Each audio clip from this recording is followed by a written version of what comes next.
হিমাচল প্রদেশ ট্যুরে আপনাদের স্বাগত জানাই।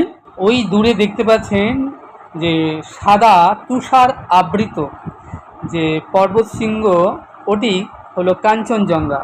আর ওই নিচে দেখছেন রানীক্ষেত্র কৌশানী। সত্যি অপ্রাকৃত সৌন্দর্য এই পাহাড়ের। আমার মাকে দেখছেন, মাসি দাঁড়িয়ে আছেন, আর অন্য সহপাঠীরা যারা এই বিরল দৃশ্য হাতের মোবাইলে ক্যামেরা বন্দি করলেন।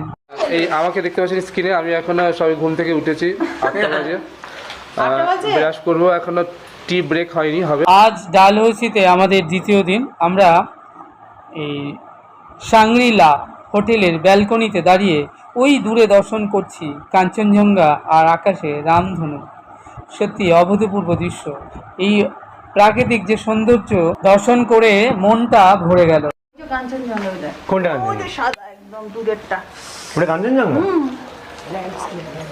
ডালহৌসি দেখতে পাচ্ছেন, ডালহৌসি।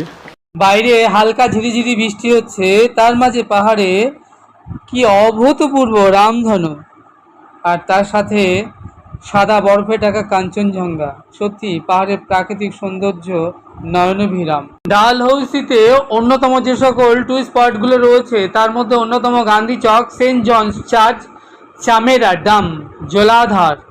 এটি ডালহৌসি থেকে 35 কিলোমিটার দূরে।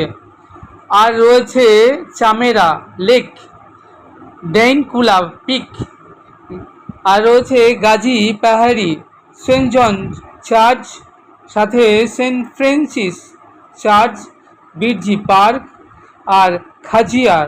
এই খাজিয়ার হলো ভারতের ছোট্ট সুইজারল্যান্ড। এখানে এসে যে পাহাড়ের সৌন্দর্য, এই পাহাড়ের কোলে ছোট্ট ছোট্ট বাড়ি, আর যে অপ্রাকৃত সৌন্দর্য, যা দর্শন করে আপনার মনে হবে আপনি যেন সুইজারল্যান্ডে রয়েছেন।